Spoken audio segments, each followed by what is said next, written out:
I was born in Newburgh, North Carolina, and at the age of maybe 8 or 9, I moved to New York City. New York was I guess, a culture shock. When I was in North Carolina, I was in a town called Duffyfield, North Carolina, where I actually cut my own wood. We cut wood, and we actually had coal that we put in the stove.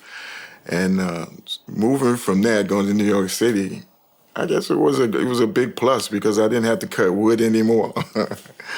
One of my greatest influence was my art teacher, even at that young age in North Carolina. He actually introduced me into art. He had an art program that he used to conduct after school, and he introduced me to pastel, which I kind of was my medium most of my life, and pencil. So, but as time went on, I got introduced to sculpture, but I never really did a lot of sculpting. I stuck with pastel and pencil because I didn't really have the facility to do sculpture. That came later on in life, actually after I retired, but I always had a passion for sculpture. When I was young, moving from North Carolina, coming to New York City, we used to go to this park across the street from where we lived, 155th Street in Harlem. And right across the street was this big park, had mountains in it. Used to go there every day and climb the mountains. And there used to be this big tree right in the front of the park. So one day when we went to the park, the tree was cut down. So it was more or less like a stump one day when we went. The next day we used to go to the park every day. So the next day we returned to the park, and it was like a beginning of a sculpture. Someone was sculpting a face, but it wasn't complete. So like maybe a week later, we went back to the park to play, and it was a finished sculpture of this African head with like exaggerated parts, and I was fascinated. Just the thought of this used to be a tree, now it's a sculpture. I mean, in fact, a beautiful sculpture. So from that point on, I was sold. I wanted to sculpt. Never did till later on in life, but at that point, it truly became a passion. I wanted to just sculpt. I got to the point where I was about to retire from New York City Transit, and it afforded me the time to really get into sculpture. I enrolled into a school where you can sculpt, but it was like, I guess it wasn't a formal school. It was more like in a center, and they had maybe one instructor there. He used to come around and maybe give you direction as you sculpt. Like if you was making a nose or an eye, and he saw that it wasn't in the right place, he would probably tell you, no, you need to set the eye back a little bit more in the head to make it more believable, to make it look more realistic. But basically, you were on your own. But my first piece that I did in that school was, to me, a masterpiece. To everybody else, it was a piece of garbage. But in spite of that, I stuck with it, and I started aggressively getting better. And I think the instructor that was there, took notice in how fast I was accelerating in my sculptures and learning how to do it. And he paid more attention to what I was doing. And before I knew it, he had me making reliefs. He had me making molds for the first time. And yeah, and I loved it. And now I don't even draw anymore. My main medium is just sculpture. That's what I love. And I truly feel blessed because had I known that I would be, I'm not trying to brag or anything, but had I known I would be as good as sculpting as I am, I probably would have started a long time ago. I started sculpting at the age of, I probably was 50 when I first started sculpting. 55, something like that, 53, around about that. And from that point to my current age, to the point where I got so much better so quickly that I felt blessed that I found, what I was really good at. And it's funny because it always have been my passion, but I never pursued it. That's why I say, had I pursued it a while ago, you know, I could have been so much better, because the more you do actually sculpt, you learn, you become better. And it's like you have no choice but to become better, because I guess practice makes perfect. I get my most pleasure out of sculpting a piece that invokes thought. If it makes you happy, if it makes you sad, I mean, the deeper you can go, it makes you think, especially when it comes to life situations. A lot of my pieces tell the story of a black man's plight in America, the unbalanced as far as the judicial system is concerned.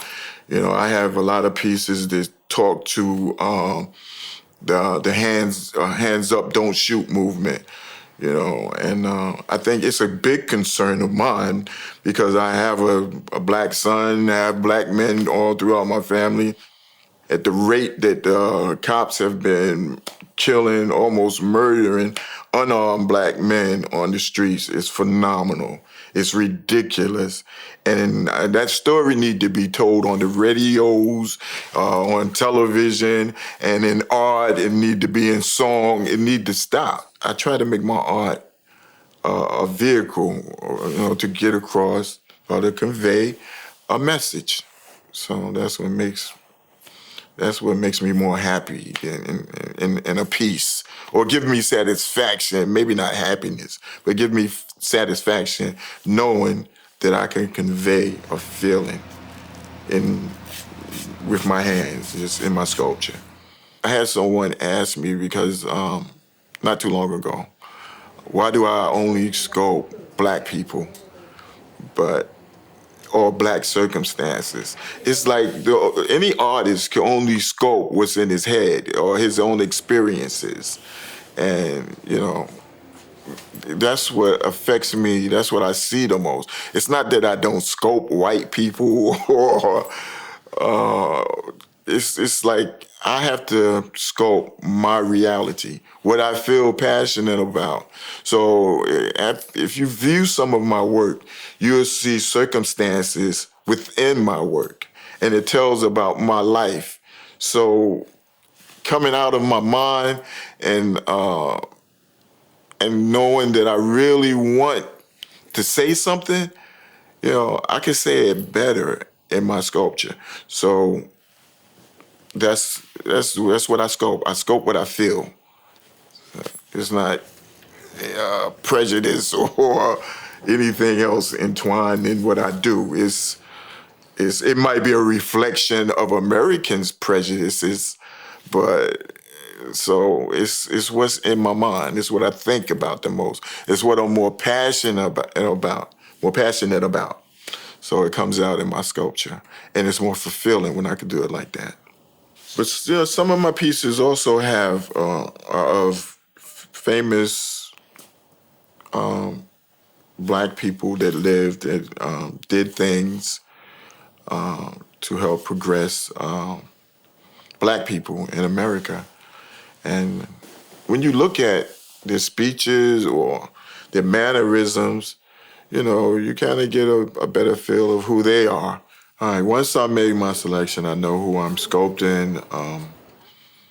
I kind of download pictures of the subject from the computer. Maybe I'll Google it. I'll actually, if it's someone like Martin Luther King, I'll listen to their speeches so I can absorb as much of their personality, as I need, to create the piece.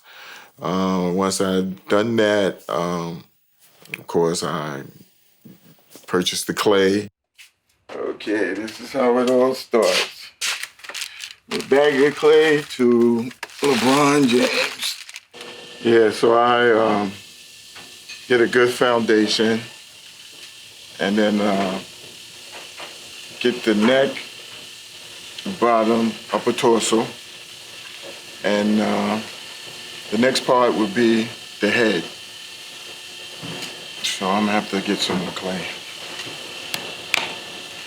So while I'm putting this together, I'm making sure the dimensions are correct.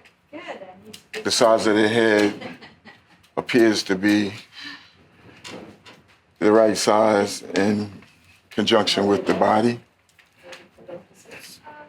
I want to make sure I get the shape of his head correct, and his ears where his ears belong, his nose where his nose belong, and his mouth. You know, once I get that in place, then I could really take off.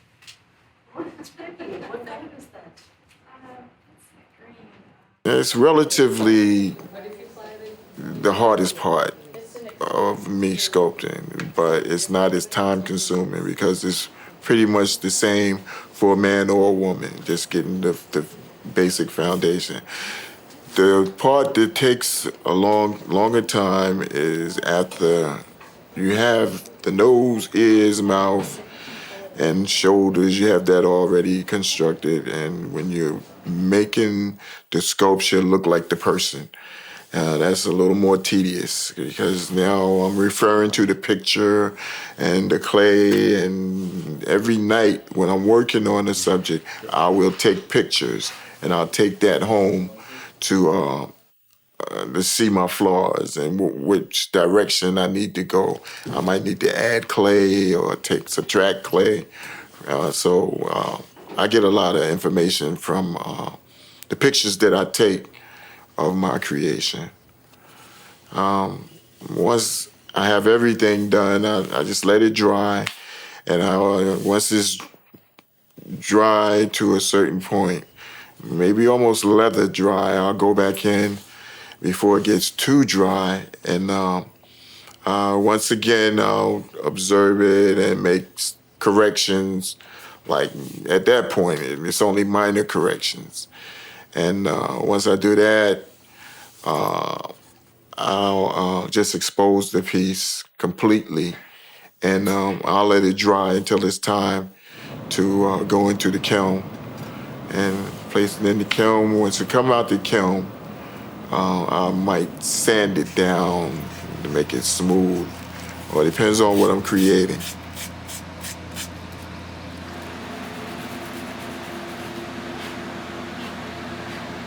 And once I sand it down, I'll finish it either with acrylics or rub and buff, or I'll give it a bronze look.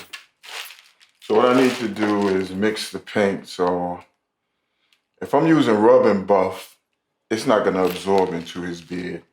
So what I actually have to do is use acrylic. So what I do is mix the colors and add in water. It runs into the crevice.